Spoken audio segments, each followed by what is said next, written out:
Mi madre escribió: ya no formas parte de esta familia. Cambiamos las cerraduras y bloqueamos tu número. Yo respondí: entendido. Pero olvidaste un pequeño detalle. Luego suspendí el pago secreto de $4.600 mensuales que cubría su hipoteca. 2 días después, su abogado me dejó un mensaje urgente. Nunca devolví la llamada, porque el banco ya había actuado. Me llamo Andrés. Tengo 34 años, y si algo he aprendido en los últimos 2 años es que nada duele más que una traición familiar. No porque sea más cruel que la de un enemigo, sino porque viene de quienes uno más confía, de aquellos a quienes ama, y por quienes uno guarda la ingenua esperanza de recibir algún día el mismo trato que entrega. Desde pequeño, fui el hijo que no causaba problemas, el que no estrelló el coche familiar, el que no se escapaba por la ventana, el que nunca le gritó a mamá en mitad de una misa. Esa era Paula, mi hermana menor, siempre con un don para el drama y, al parecer, con una especie de inmunidad sagrada ante los ojos de nuestros padres. Mientras ella acumulaba errores, yo recibía los regaños. Paula, en cambio, obtenía excusas. Está pasando por una etapa, decían. Pero al principio, no la culpaba. Pensaba que todas las familias son desordenadas y que con el tiempo todo se equilibraría. Así que fui a una universidad comunitaria, trabajé a tiempo completo, pagué cada centavo de mis estudios, y poco a poco escalé en una empresa de tecnología que no se fijó en mi apellido, sino en mi esfuerzo. Mientras tanto, Paula iba de un negocio piramidal a otro, descubriéndose a sí misma en retiros de bienestar ridículamente caros, que mis padres, por supuesto, financiaban. Todo se desmoronó hace aproximadamente año y medio. Recibí una llamada de mi madre. Me dijo: tu padre y yo estamos pasando por un momento difícil. La hipoteca se nos está haciendo cuesta arriba. No queríamos molestarte, pero Paula ha tenido algunos problemas de salud, y hemos tenido que apoyarla más de lo que esperábamos. No le pedí pruebas, ni detalles. Solo dije: envíame la información de la cuenta. Y programé un pago automático de $1,600 mensuales. Me dolía, no tanto por el dinero, que apenas podía cubrir, sino por el hecho de que nunca me preguntaron cómo estaba yo. En ese momento me acababa de mudar a un modesto apartamento de una habitación, seguía alquilando, y ni siquiera recibí una tarjeta de bienvenida. Solo silencio, silencio constante entre un pago y otro. Me convencí de que era temporal, de que estaba haciendo lo correcto, y que tal vez eso bastaría para que por fin me valoraran. Me equivoqué. El primer golpe real llegó durante el cumpleaños de Paula. La celebración fue en la misma casa que yo estaba financiando silenciosamente. Cuando llegué, me miró como si fuera un desconocido que se coló en la fiesta. Ah, viniste, dijo con una sonrisa fingida que se desvaneció de inmediato. Creo que hay cerveza en la nevera del garaje. Había llevado un marco digital de $200, cargado con fotos de nuestra infancia. ¿Un regalo emocional? Con la esperanza de ablandar tensiones. Nunca lo abrió. Luego, vino el brindis de papá. Por Paula, exclamó con orgullo. Siempre has sido la luz de esta familia, la que nos hace reír, la que mantiene este hogar con vida. Casi me atraganto con el agua. No me mencionaron ni una vez, pero eso no fue lo peor. En los meses siguientes, los pocos mensajes de mi madre se volvieron más fríos, secos, casi monosilábicos. Y Paula, de pronto, se había convertido en la gran anfitriona, organizaba almuerzos, redecoraba la casa, subía historias a Instagram presumiendo como si fuera suya. Hasta que un amigo de la familia me dijo que Paula se había mudado de forma permanente, y que mi madre andaba diciendo por ahí que Paula ayudaba con la hipoteca. Primero me reí, luego me quedé mirando el correo de confirmación del último pago. Un día, decidí pasar por la casa sin avisar, de regreso del trabajo. Al llegar, vi que el jardín había sido rediseñado profesionalmente, algo que mis padres jamás se habrían permitido. Luego, noté un nuevo felpudo en la entrada: familia Morel. Establecido en 2024. Morel era el apellido de Paula. Timbre una vez. Nadie respondió. Timbre otra. Nada. Pero se escuchaba música adentro. Pop. Del gusto de Paula, no de mis padres. Le mandé un mensaje a mi madre: estoy afuera, ¿podemos hablar? Silencio. Esa noche, me llegó un mensaje. Era de mi madre: hemos bloqueado tu número y cambiado las cerraduras. Ya no formas parte de esta familia. No hubo un "me entiéndelo", ni siquiera un "esto nos duele". Solo una sentencia seca, sin emociones. Leí el mensaje 3 veces. Y entonces sonreí. No por alegría. Fue una sonrisa de lucidez. Respondí: entendido. Pero olvidaron un pequeño detalle. Abrí la app del banco y cancelé el pago automático. Los $4,600 acumulados se detuvieron en ese instante. 18 meses de lealtad. De silencio. De fingir que no notaba cómo todo lo que yo daba no tenía retorno. 2 días después, recibí un mensaje de voz. Andrés, habla el licenciado Ricardo Muñoz. Represento a tus padres por un tema financiero urgente. Por favor, comunícate cuanto antes. No devolví la llamada, porque para ese entonces ya había llegado el aviso de ejecución hipotecaria. No a mi nombre, claro. Fue enviado por correo certificado directamente a mis padres, y a Paula, a la misma entrada donde yo solía caminar sin necesidad de tocar el timbre. Yo ya me había adelantado. 2 días antes, llamé al banco y les expliqué que yo era quien hacía los pagos, pero no era firmante del préstamo, solo alguien que cubría voluntariamente la deuda, y que ya no estaba dispuesto a seguir. No tuve que amenazar, solo retiré mi autorización, y el resto cayó por su propio peso. Es increíble lo rápido que se derrumba una estructura cuando le quitas la base. Pero todo empezó realmente 12 horas después del mensaje del abogado. Cerca de las 3 de la madrugada, me despertó la lluvia de correos. Primero Paula, luego mi madre, y al rato, incluso mi padre, que no me hablaba directamente desde hacía meses. Paula escribió: ¿por qué hiciste esto? ¿Qué te pasa? Mi madre: por favor, hablemos con calma. Estás exagerando. No fue nuestra intención. Y mi padre: necesitamos hablar. Esto no es forma de resolver las cosas en familia. Ese último me hizo reír en voz alta, porque al parecer, la forma en que ellos manejan los problemas familiares es cambiando cerraduras, bloqueando números y fingiendo que uno no existe, hasta que el dinero deja de llegar. Aún así, no respondí, porque ya no hacía falta. Al día siguiente, decidí revisar el perfil de Paula en Instagram. La historia que había subido, esa en la que posaba frente a la casa como si estuviera en la portada de una revista, ya no estaba. También desapareció el pie de foto triunfal, almohadilla bendecida, almohadilla casamormona. Sabía perfectamente por qué. Detrás de esa fachada elegante, todo comenzaba a desmoronarse. Aún no era oficial, pero la casa estaba a punto de entrar en ejecución hipotecaria. Solo era cuestión de tiempo. Bastó con que se atrasaran en un pago y que ya no estuviera Paula para cubrir el hueco. No había cooperación familiar, ni manos extendidas para solucionar el desastre. El reloj había comenzado a correr. Una semana después, el banco me lo confirmó: la propiedad estaba en proceso de preejecución. Eso significaba notificaciones, llamadas, trámites interminables, y un aumento repentino en mi valor para ellos. Mamá intentó comunicarse desde un número desconocido. Como no atendí, dejó un mensaje de voz que, si uno ignoraba el tono suplicante disfrazado de dulzura, casi sonaba como la madre de antes. Andrés, cariño, esto ha llegado demasiado lejos. Estábamos enojados, sí, pero tienes que entender que nunca quisimos hacerte daño. Paula ha estado pasando por momentos muy difíciles, y tu padre y yo solo intentábamos mantener la paz. Por favor, llámame, te lo ruego. Por un instante estuve a punto de devolver la llamada. No porque buscara reconciliación. Esa posibilidad se había perdido hace tiempo. Lo que realmente quería era formular una sola pregunta. ¿Qué paz estaban tratando de preservar? ¿La que ignora quién paga el techo sobre sus cabezas? ¿La que tergiversa la verdad y la devuelve en forma de culpa dosificada? ¿O la que exige silencio mientras se burlan de ti desde una casa que tú estás financiando en secreto? No, no los llamé. En lugar de eso, hice algo que algunos considerarían mezquino,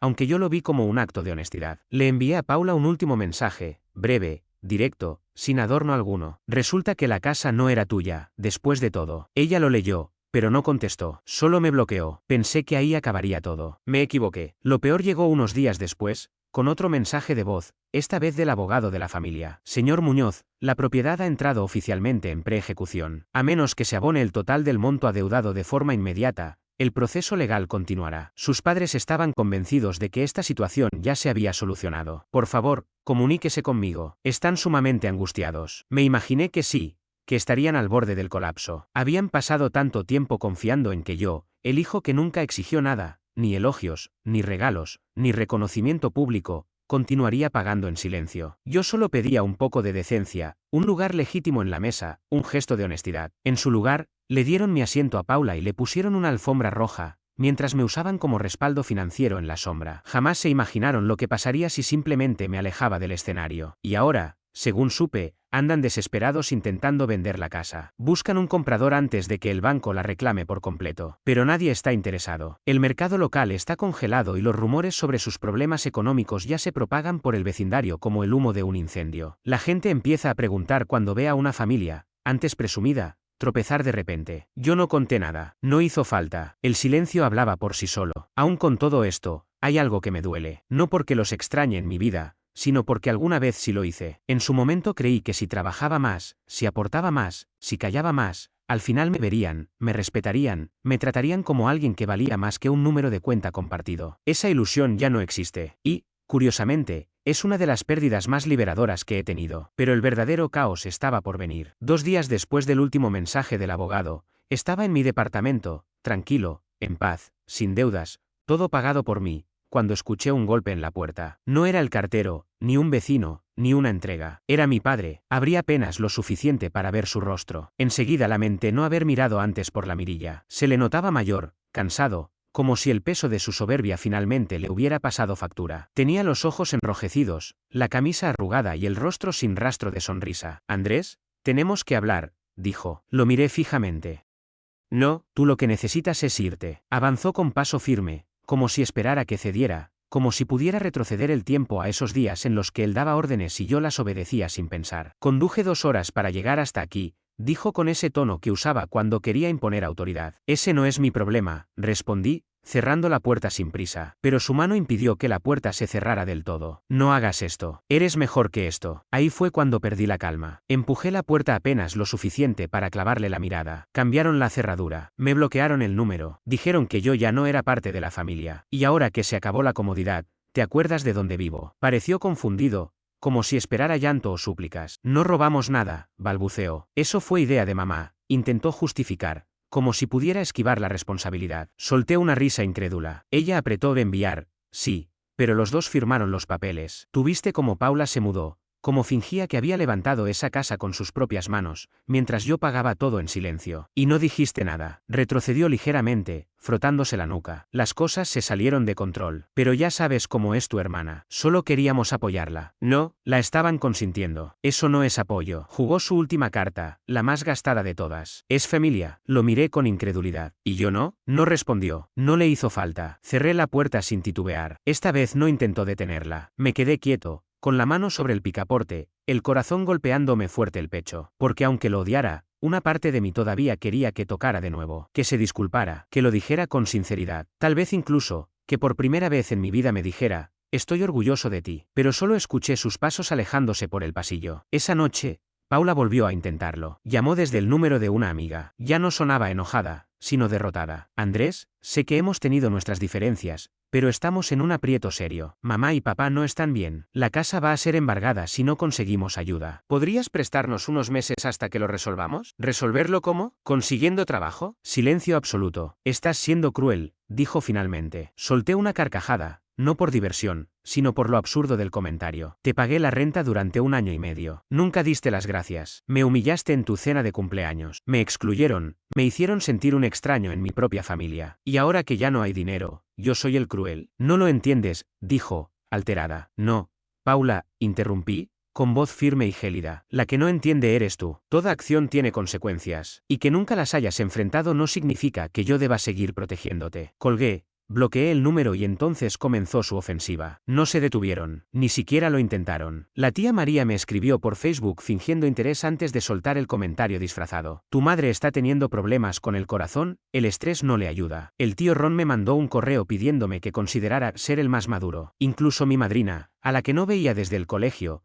me mandó un mensaje diciendo lo decepcionada que estaba en mí. Ahí entendí lo que estaban haciendo. Se victimizaban. Estaban representando su vieja obra. Hicimos lo mejor que pudimos, pero Andrés nos dio la espalda. Solo que esta vez, no me iba a quedar callado. Escribí una sola publicación, sin etiquetas, sin nombres, solo hechos. Durante 18 meses, pagué una hipoteca de $4.600 que no era mía. Nunca me preguntaron si podía afrontarlo. Nunca me lo agradecieron. Después me bloquearon y me excluyeron de una casa que yo estaba sosteniendo en silencio. Ahora que el banco aparece, de pronto vuelvo a importar. No por mí, sino por el dinero. No daré nombres, pero no me van a hacer sentir culpable por contar la verdad. Cerré sesión justo después. No leí los comentarios, no revisé reacciones, pero los mensajes se detuvieron. Creo que, en el fondo, sabían que se había acabado, que había salido del papel que me habían asignado y no pensaba volver, aunque no esperaba lo que vino después, porque 2 semanas más tarde, recibí una carta sin remitente, pero reconocí la letra de inmediato. Era de mi madre, el sobre era color crema, con las esquinas dobladas. La escritura, esa caligrafía redondeada que no veía desde hacía años, tenía un leve aroma a lavanda. Mi madre siempre perfumaba las cartas, incluso las de Navidad. Sostuve la carta en mis manos más tiempo del necesario, debatiéndome entre romperla o leerla. La curiosidad ganó. Dentro había una sola hoja, doblada cuidadosamente en tercios. Andrés, sé que te hemos lastimado. Sé lo que dijimos. Lo que yo dije no se puede borrar. Pero te pido que al menos intentes comprender de dónde venía. Paula nos necesitaba. Aún lo hace. Y tal vez me concentré tanto en sostenerla que no me di cuenta de que, al mismo tiempo,